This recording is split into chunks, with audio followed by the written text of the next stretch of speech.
Hey guys, welcome back to my channel. कैसे हैं आप सब? उम्मीद करती हूँ कि आप सब अच्छे ही होंगे। आज हम बात करने वाले हैं जगत दीदी के बारे में।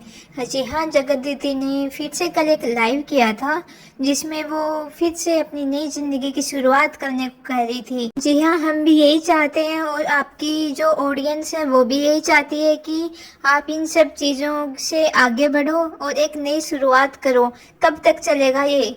सब लोग थक चुके हैं यही चीज बार बार सुन के।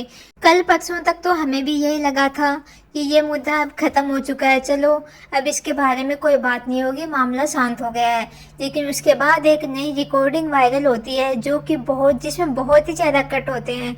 और उस कॉल रिकॉर्डिंग में थे सचिन और जगत दीदी के भाई। और उसमें जो कहा गया था ना सचिन के द्वारा सुमित महल के लिए, जिसमें इतना गंदा कहा गया था कि मैं आपको अभी बोल भी नहीं सकती। उसमें सचिन कह रहा था कि सुमित महल और मैंने तो नेहा के साथ ये सब तीनों ने एक साथ, जो समझ रहे हो ना आप मैं क्या कहना चाह रही हूँ, वो एक साथ करने की प्लानिंग बनाई थी।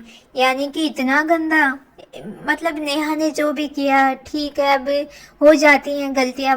हालांकि माफ करने लायक गलती तो नहीं है, बिल्कुल भी नहीं है, लेकिन आप क्या उसके बारे में ये सब कहोगे, ये सब करोगे, ये सब प्लानिंग करोगे?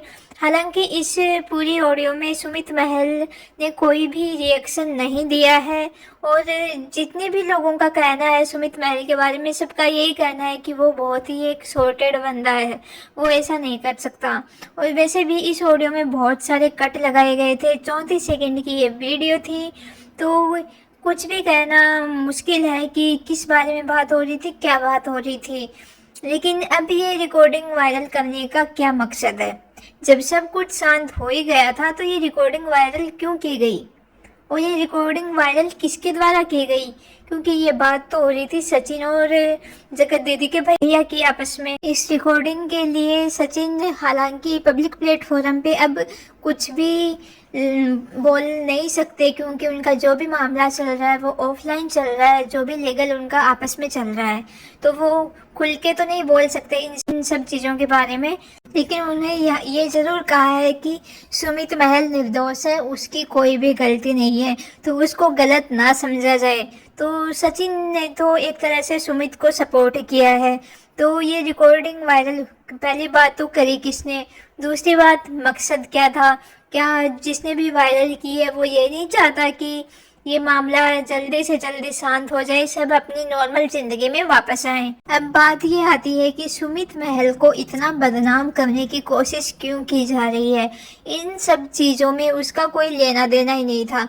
उसकी गलती सिर्फ इतनी थी कि उसने नेहा से सगाई की थी, एक विधवा औरत का और उसके बच्चे का हाथ थामा था। इस जमाने में ऐसा कोई नहीं करता है, लेकिन फिर भी उसने किया था, और वो भी अपने परिवार के अगेंस्ट जाकर। तो सुमित महल को इतना बदनाम क्यों किया जा रहा है, जबकि गलती तो सचिन और नेहा की है? तो ऐसा क्यों? कुछ लोगों का कहना है कि नेहा से सगाई तोड़ दी ना सुमित ने, तो वो अब उसको बदनाम करने की कोशिश कर रहे हैं ताकि वो उसको शादी के लिए कोई भी हाँ ना करे सुमित को, और वो वापस नेहा के पास वापस आ जाए। तो ये जो भी इनका प्लानिंग एंड प्लॉटिंग चल रहा है ये बहुत ही ज़्यादा डर्टी है।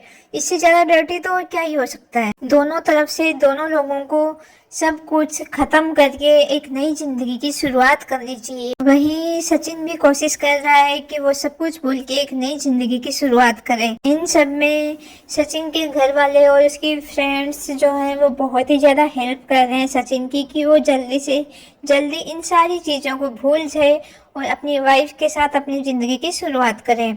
बात करते हैं नेहा के बारे में। तो नेहा कल फिर से लाइव आई थी और जिसमें वो वही सब कह रही थी कि आपने मेरा बहुत सहयोग दिया, ये वो। हालांकि मैंने पूरी लाइव देखी नहीं है, लेकिन किसी एक रिएक्शन चैनल पे मैंने देखा कि नेहा ने अपनी लाइव से क्यों भाग गई, एकदम हावड़ तावड़ में क्यों भाग गई। तो उसमें उसने बताया कि एक सुपर चैट आई थी 40 रुपए की, जिसमें जो कि आप अभी स्क्रीन पे देख सकते हैं, जिसमें ये मैसेज कमेंट किया गया था कि मैं सुसाइड कर सकता हूँ कभी भी। तो उस रिएक्शन चैनल वाले ने ये दावा किया है कि ये जो सुपर चैट है वो सचिन के द्वारा की गई है, जबकि मेरा ऐसा बिल्कुल भी मानना नहीं है। क्योंकि आप एक चीज़ नोटिस करो, उसमें क्या लिखा गया है। सुसाइड की स्पेलिंग देखो आप, SUSIDE। तो सचिन तो अपने आप को बहुत ही पढ़ा लिखा और ये सब मानता है ना, तो वो सुसाइड की स्पेलिंग भी नहीं आती होगी उसको। ऐसा तो हो ही नहीं सकता। ये स्पेलिंग तो किसी को भी आती होगी, जो 12वीं तक पढ़ा होगा उसको भी आती होगी। लेकिन ये जो भी कमेंट किया गया है ये इनके ही किसी सब्सक्राइबर के द्वारा किया गया है, नेहा के मजे लेने के लिए। क्योंकि सचिन ने खुद ये एक्सेप्ट किया है कि वो पहले भी 3 बार ये कोशिश कर चुका है खुद की लेने की। जब यदि पहले कोशिश कर चुका है तो इसका मतलब ये नहीं कि वो जिंदगी भर भी यही करता रहेगा। वो अपनी जिंदगी में आगे बढ़ने की कोशिश कर रहा है, अपने पूरे परिवार का उसको अच्छे से सपोर्ट मिल रहा है कि वो इन सब चीज़ों से बाहर निकले। और वो जहाँ तक हमें लगता है कि वो इस डिप्रेशन वाले फेज से भी ऑलमोस्ट बाहर निकल चुका है और वो मनीषा के साथ खुश रहने की कोशिश कर रहा है। तो ऐसे में ये रिएक्शन चैनल्स के द्वारा ये गलत न्यूज़ फैलाना कि सचिन ने कमेंट किया है, सचिन ने किया है ये कमेंट दोस्ती आईडी से, ये किसी भी हद में सही नहीं है। ये कमेंट सचिन के द्वारा किया गया है ही नहीं। अरे वो अपनी ज़िंदगी में आगे बढ़ना चाहता है, खुश रहना चाहता है, तो उसे एक मौका क्यों नहीं देना चाहते आप?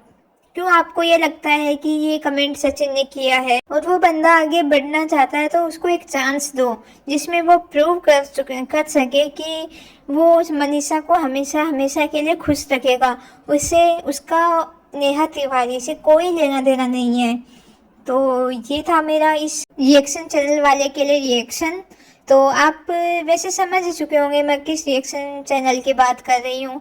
यदि आप समझ चुके हैं तो प्लीज़ कमेंट में गेस करिए, और वीडियो पसंद आया हो तो वीडियो को लाइक करें, चैनल को सब्सक्राइब करें। मिलते हैं नेक्स्ट वीडियो में, तब तक अपना ध्यान रखिए। Bye bye.